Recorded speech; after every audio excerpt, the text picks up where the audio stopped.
नमस्कार साथियों, स्वागत है आप सभी का फिर मेरे इस चैनल सास लर्निंग सेंटर में। दोस्तों, आज हम पढ़ने जा रहे हैं क्रिया के बारे में। क्रिया संबंधित बहुत सारी भ्रांतियाँ, जैसे कि सकर्मक क्रिया और अकर्मक क्रिया से जुड़ी हुई बहुत सारी भ्रांतियाँ जो है छात्रों में रहती हैं और वो अपने परीक्षाओं में इससे जूझते रहते हैं। तो आज हम इसी भ्रांतियों को दूर करने जा रहे हैं। ठीक है, तो वीडियो को स्किप न करते हुए अंत तक ज़रूर देखें, तो आपको सकर्मक क्रिया, अकर्मक क्रिया और क्रिया के सभी अवधारणाओं में जो किसी प्रकार की अगर कोई भ्रांति या कोई भी असुविधा समस्या है तो वो बिल्कुल ही आज वो दूर होने जा रही है। तो वीडियो को शुरू करने से पहले मेरा ये आग्रह है कि यदि आप मेरे चैनल पर नए हैं तो ज़रूर से ज़रूर इसे सब्सक्राइब करें और बेल आइकन को दबा दें, जिससे मेरे आने वाले वीडियो का नोटिफिकेशन आपको मिलता रहे। और यदि वीडियो अच्छा लगे तो लाइक करें और इसको अधिक से अधिक शेयर करें। तो चलिए देर न करते हुए वीडियो को शुरू करते हैं।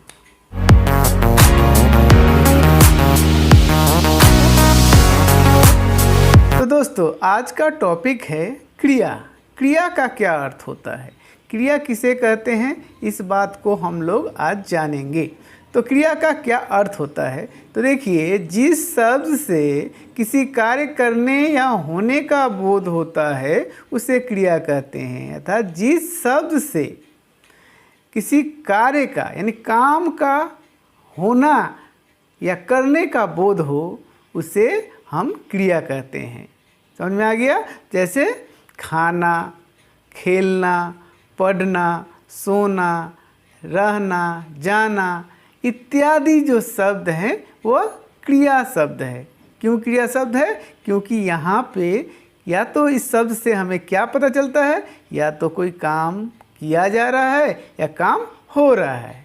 अर्थात जिस शब्द से किसी कार्य के करने या होने का बोध होता हो उसे क्रिया कहते हैं। ठीक है, अब यहाँ पे देखिए, उदाहरण के तौर पे हम लोग देख रहे हैं कि बच्चा रो रहा है, वह जा रहा है, गीता आम खा रही है, वे लोग मैदान में खेल रहे हैं। यहाँ 4 वाक्य दिए गए हैं। पहले वाक्य में है बच्चा रो रहा है। बच्चा रो रहा है अर्थात क्या है, बच्चा क्या कर रहा है, रो रहा है, अर्थात रोने का काम कर रहा है। फिर दूसरे वाक्य में वह जा रहा है, वह जा रहा है यानी वह व्यक्ति जो है क्या कर रहा है, जाने का काम कर रहा है। गीता आम खा रही है अर्थात गीता जो है आम खाने का काम कर रही है, और वे लोग मैदान में खेल रहे हैं। बच्चे जो है वो लोग जो है वो खेलने का काम कर रहे हैं।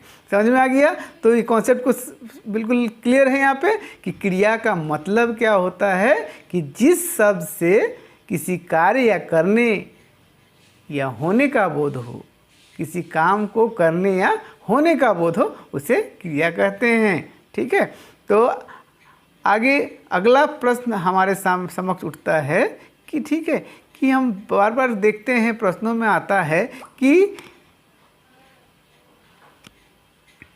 धातु किसे कहते हैं, ये धातु क्या होता है, धातु का मतलब क्या है, क्या है धातु।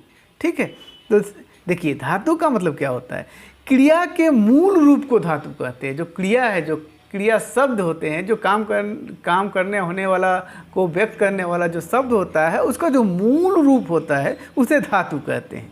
ठीक है, धातु से ही क्रियापद का निर्माण होता है, धातु से ही क्रियापद का निर्माण होता है। इसलिए क्रिया के सभी रूपों में धातु उपस्थित रहती हैं। यानी धातु जो है, जो कोई भी क्रिया शब्द है उसमें आपको धातु उपलब्ध मिलेगा, उपस्थित मिलेगा। अर्थात क्रिया शब्द के जो मूल रूप होते हैं उसे ही धातु कहते हैं। जैसे कि चलना क्रिया है, चलना एक क्रिया है। ठीक है, तो इस चलना क्रिया में चल जो है उसकी धातु है, क्योंकि ये इसका मूल रूप है। अब इसको हम लोग चला, चली कुछ भी बना सकते हैं, तो लेकिन इसका मूल रूप जो है चल है, ये इसकी धातु कहलाएगी। पढ़ना क्रिया में पढ़ धातु है, क्योंकि क्रिया का मूल रूप पढ़ ही है। ठीक है, समझ में आ गया धातु किसे कहते हैं। ठीक है, तो धातु के अगला प्रश्न है कि धातु के कितने भेद होते हैं। ठीक है, धातु कौन कौन से होते हैं। ठीक है।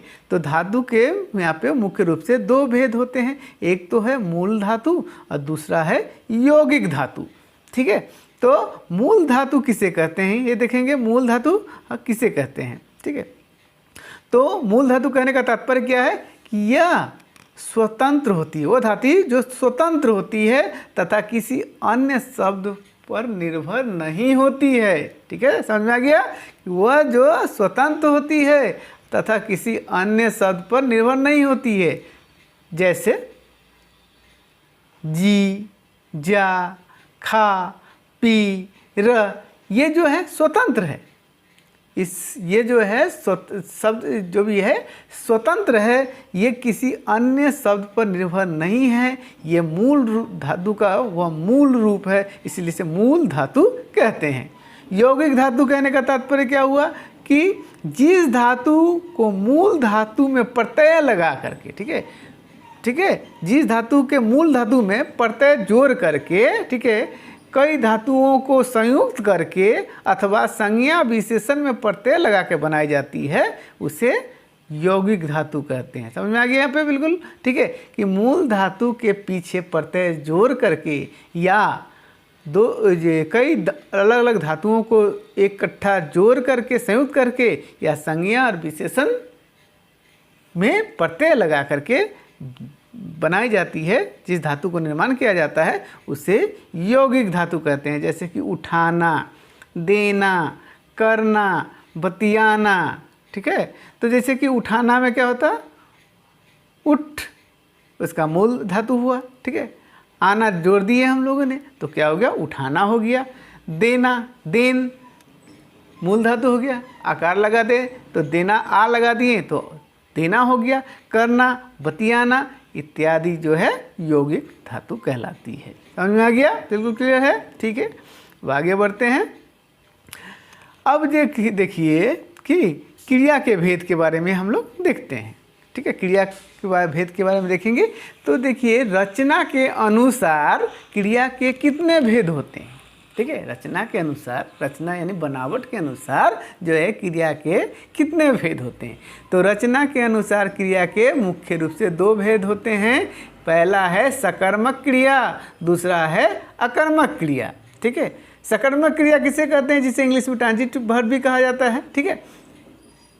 तो जो क्रिया कर्म के साथ आती है, जो क्रिया कर्म के साथ आती है, ठीक है, उसे सकर्मक क्रिया कहते हैं, ठीक है। जो क्रिया कर्म के साथ आती है, कर्ता के साथ नहीं, ठीक है, कर्म के साथ आती है, उसे सकर्मक क्रिया कहते हैं।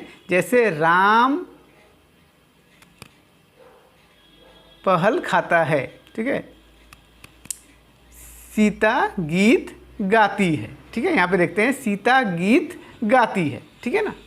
तो यहाँ पे क्या हुआ कि गाना क्रिया के साथ गीत कर्म है, ठीक है। गाना जो है वो क्रिया है, गीत गाती है मतलब गाना जो है वो क्रिया, गाने का काम कर रही है, गाना क्रिया है, और उसका जो कर्म क्या है, गीत है। यानी गीत जो है कर्म की प्रधानता है, ठीक है ना, कर्म की प्रधानता है, इसलिए यह सकर्मक क्रिया कहलाती है, ठीक है। समझ में आ गया, क्लियर हुआ कि जहाँ पे जिस क्रिया में कर्म के साथ आती है, कर्म के साथ अगर क्रिया लगी हुई है, जुड़ी हुई है, तो समझिए वो सकर्मक क्रिया है, ठीक है। और दूसरा है अकर्मक क्रिया किसे कहते हैं, इंट्रांजिटिव वर्ब किसे कहते हैं, ठीक है। तो इंट्रांजिटिव वर्ब किसे कहते हैं, इसको हम लोग देखेंगे, ठीक है। तो जिस क्रिया के साथ कर्म नहीं होता तथा उसका फल कर्ता पर पड़ता है। समझ में आ गया कि जिस क्रिया के साथ कर्म नहीं होता है, ठीक है, और जिसका जो फल है जो है कर्ता के ऊपर पड़ता है, यानी कर्ता के द्वारा वो क्रिया संपन्न की जाती है, ठीक है, प्रत्यक्ष रूप से, ठीक है, तो उसे अकर्मक क्रिया कहते हैं। जैसे कि देखिए राधा रोती है, उदाहरण के तौर पे राधा रोती है, ठीक है। तो यहाँ पे कर्म का अभाव है, यहाँ पे कर्म है ही नहीं, राधा जो है वो करता है और ये रोती है यानी रोना जो है उसका क्रिया है, ठीक है। तो जिसका फल राधा पर पड़ता है, जिसका फल जो है राधा पर पड़ता है, ठीक है। आगे बढ़ते हैं, ठीक है। एक और उदाहरण के तौर समझते हैं। मोहन हंसता है, मोहन हंसता है, इसमें भी कर्म का अभाव है, कर्म है ही नहीं। ठीक है, तो कर्म का अभाव होने के कारण से मोहन जो है करता है और हंसना क्रिया है। तो ये जो उसका जो फल है, ठीक है, इस क्रिया का फल जो है मोहन के ऊपर पड़ता है, अर्थात मोहन इस क्रिया का पूर्णतः पूरी तरह से जो है उसका भार मोहन लेता है, अर्थात ये अकर्मक क्रिया कहलाती है। समझ में आ गया? ठीक, बिल्कुल ठीक है। इसके साथ साथ क्रिया के कुछ और भी भेद होते हैं, उन भेदों को हम लोग देखेंगे। ठीक है, तो क्रिया के कुछ अन्य भेद हैं जिनको बारे में जानना जरूरी है कि क्रिया के कुछ अन्य भेद कौन कौन से भेद होते हैं। तो इसमें 5 भेदों को यहाँ पे जिक्र किया गया है। जैसे दूसरा है सहायक, पहला है सहायक वर्ब, दूसरा है पूर्वकालिक वर्ब या क्रिया, तीसरा है नाम बोधक क्रिया, चौथा है द्विकर्मक क्रिया और 5वां है संयुक्त क्रिया। इन क्रियाओं के बारे में हमें समझना होगा, जानना होगा, क्योंकि ये जो है काफ़ी महत्वपूर्ण है। ठीक है, जो हमारे परीक्षाओं में जो है बीच बीच में पूछी जाती है, और जिसके बारे में अगर हम सही से ना समझें तो कई सारी त्रुटियां हो जाती हैं, इसलिए हमें इसे अच्छी तरह से समझना होगा। तो क्रिया के कुछ अन्य भेदों के बारे में हमें जानकारी प्राप्त करनी है। तो सबसे पहले जान लीजिए कि क्रिया के कुछ अन्य भेद है, जैसे कि सहायक क्रिया, पूर्वकालिक क्रिया, नाम बोधक क्रिया, द्विकर्मक क्रिया और संयुक्त क्रिया। तो सबसे पहले हम लोग जानेंगे सहायक क्रिया किसे कहते हैं, सहायक क्रिया का क्या अर्थ है। ठीक है, तो चलिए बढ़ते हैं सहायक क्रिया की तरफ। ठीक है, तो सहायक क्रिया किसे कहते हैं, सहायक क्रिया किसे कहते हैं। तो सहायक क्रिया मुख्य क्रिया के साथ प्रयुक्त होकर अर्थ को स्पष्ट और पूर्ण में सहायता करती है, पूर्ण होने में सहायता करती है। सहायक क्रिया वो क्रिया होती है जो मुख्य क्रिया के साथ प्रयुक्त होकर के, आकर के, जुड़ करके अर्थ को स्पष्ट करती है और पूर्ण करती है, पूर्ण करने में सहाय करती है। ठीक है, तो इसलिए उसे सहायक क्रिया कहते हैं। जैसे कि मैं घर जाता हूँ, मैं घर जाता हूँ, यहाँ पे देखिए समझिए कि मैं हो गया कर्ता, ठीक है, जाना हो गया क्रिया, घर हो गया कर्म, और ये हूँ क्या है, हूँ का मतलब क्या है। ठीक है, तो हूँ क्या है, तो पद में हूँ का मैंने अर्थ क्या है, तो यहाँ पे हूँ जो है वह सहायक क्रिया है। समझ में आ गया? तो जाना हो गया यहाँ मुख्य क्रिया और हूँ हो गया उसकी सहायक क्रिया। तो हूँ के लगने के उपरांत ही ये पूर्णतः इस वाक्य का अर्थ स्पष्ट होता है और पूर्ण भी होता है।